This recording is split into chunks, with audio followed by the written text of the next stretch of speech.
High court से group C की भर्तियों पर रोक हटने के बाद स्वास्थ्य विभाग में कई पोस्टों पर नियुक्ति पत्र जो है वो दिए जाएंगे। इस वक्त हमारे साथ हेल्थ डिपार्टमेंट के डीजी मौजूद हैं, इनसे बातचीत करेंगे। सर, ग्रुप सी की जो भर्तियों पर हाईकोर्ट ने रोक लगी थी उसको हटा दिया है और अब कई जो पोस्टों के लिए आप नियुक्ति पत्र देने जा रहे हैं, कौन कौन सी ऐसी पोस्टें हैं सर? देखिए, स्वास्थ्य विभाग में मैन पावर की वैसे तो सभी विभागों में ज़रूरत होती है, पर स्वास्थ्य विभाग में जो मैन पावर है उसकी बहुत खास इंपॉर्टेंस होती है। उसमें चाहे डॉक्टर हैं, चाहे हमारा पैरामेडिकल स्टाफ है।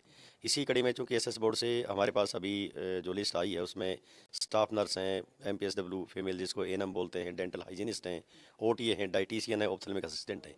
इनकी लिस्ट आई है और इस पर हमने कार्रवाई शुरू कर दी। हम कल से ही इन सभी कैंडिडेट्स को इनके प्रमाण पत्र वेरीफाई करने के लिए बुला रहे हैं। बायोमेट्रिक वगैरह वगैरह जो इनकी अपॉइंटमेंट से पहले की चीज़ें होती हैं सब कार्रवाई करके और इनको हम रिक्त स्थानों पे अपॉइंटमेंट जारी करेंगे और सीएमओज को भी निर्देश देंगे कि वो इनको का मेडिकल करके तुरंत इनको ज्वाइन कराएं, ताकि हमारे विभाग में जो ये कर्मचारी आएंगे इनके कारण से काफ़ी कुछ हमें जो मरीजों की देखभाल करने में की गुणवत्ता में और भी सुधार आएगा। तो कब तक सर इनको ज्वाइनिंग लेटर दे दी जाएंगे और कब तक इनकी ज्वाइनिंग जो है तमाम इलाकों में हो जाएगी जहां जहां उनको ज्वाइनिंग मिलेगी? संख्या में उम्मीदवार हैं, जिस तरीके से ओटीए डेंटल हाइजीनिस्ट हैं, डाइटिशियन और ऑर्थोपेडिक असिस्टेंट हैं, इनको कल ही जारी कर देंगे।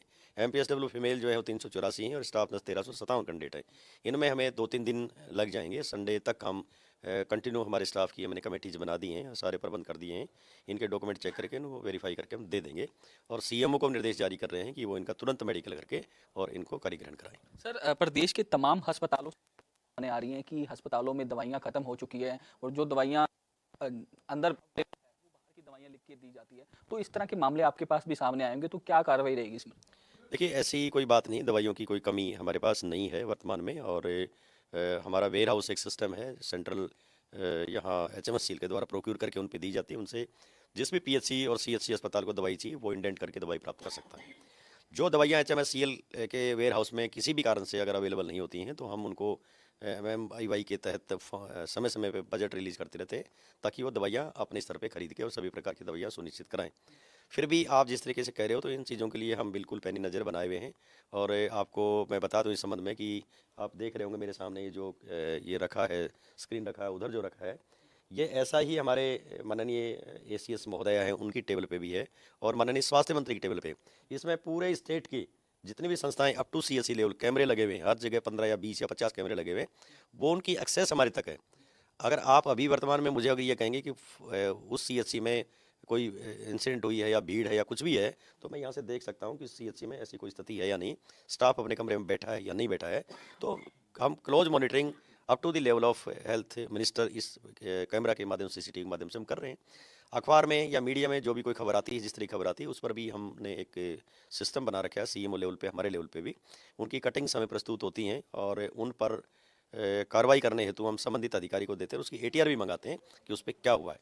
जहाँ तक दवाई लिखने का सवाल है, इनको रैंडमली भी हम चेक करते रहते हैं और हम समय समय पर सचेत भी करते रहते हैं हमारे सिविल सन के माध्यम से सभी चिकित्सकों को कि हमारे पास जो व्यक्ति आता है वो नीडी व्यक्ति है और उसको कृपया बाहर की दवाई ना लिखें, उसको यहीं की दवाई दें हमारे अस्पताल की, ताकि वो लाभान्वित हो सके।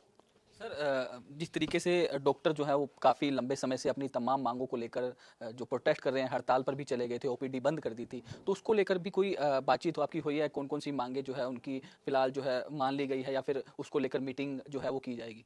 देखिए, सरकारी सिस्टम में कर्मचारियों और अधिकारियों की जो मांगे हैं वो चलती रहती हैं, उनकी अपनी डिमांड होती है। उनमें जो जेन्युइन डिमांड है वो हरियाणा सरकार उनको पहले भी मानती रही है और अभी भी उनको मानती है। जैसा कि आपने बताया, पिछले महीने या उससे पहले हमारे कुछ कर्मचारी वर्ग, अधिकारी वर्ग यहाँ मेरे पास आए थे, अपनी अपनी डिमांड लेकर के आए थे। उन सब की हमने मेरे स्तर पे जो हो सकता था यहाँ आश्वासन दे करके उनको हमने आंदोलन ना करने के लिए कहा था। इसके अतिरिक्त स्वास्थ्य मंत्री महोदय के स्तर पे भी एक मैं मीटिंग करवा चुका हूँ। कुछ मुद्दे मेरे लेवल के, कुछ एडिशनल चीफ सेक्रेटरी लेवल के, कुछ मंत्री लेवल के, कुछ मंत्री जी से ऊपर के लेवल के होते हैं। उनमें मंत्री जी ने हमें 29 तारीख को जो मीटिंग हुई थी उसमें कुछ निर्देश विभाग को दिए हैं, उन निर्देशों पर कार्रवाई हमने शुरू कर दी है।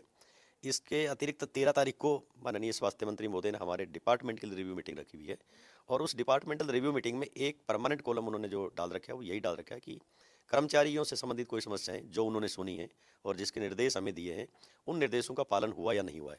तो अब तक जो भी स्थिति हमारी है उनके ऊपर जो निर्देश दिए थे उन पे वस्तु स्थिति हमने क्या बनाई है, क्या प्रपोजल बनाया है, उससे हम माननीय स्वास्थ्य मंत्री महोदय को अवगत कराएंगे। तो जो डॉक्टरों की हड़ताल का मुद्दा है या फिर उनकी मांगे हैं उसको लेकर भी चर्चा की जाएगी इसमें, क्योंकि वो कह रहे थे कि दो कुछ एक मांगे हैं वो तो मान ली गई है, लेकिन कुछ एक मांगे जो है सीएम साहब से के लेवल की है या वित्त विभाग से जुड़ी हुई है, तो उस पर भी कोई काम किया जा रहा है? देखिए, इस पे मैं कोई बहुत ज़्यादा टिप्पणी नहीं करना चाहूँगा क्योंकि मैं इसके लिए सक्षम नहीं हूँ।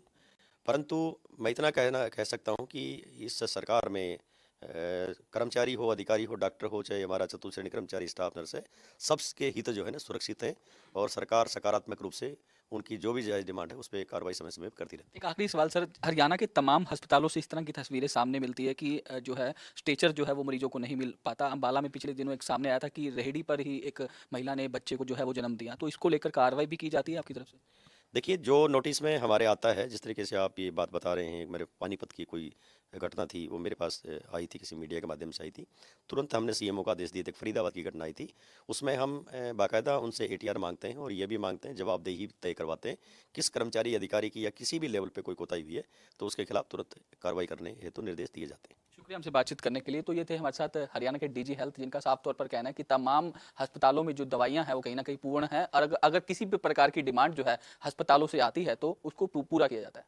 चंडीगढ़ से वीडियो जर्नलिस्ट जतिन के साथ साहिल रुखाया, इंडिया न्यूज हरियाणा।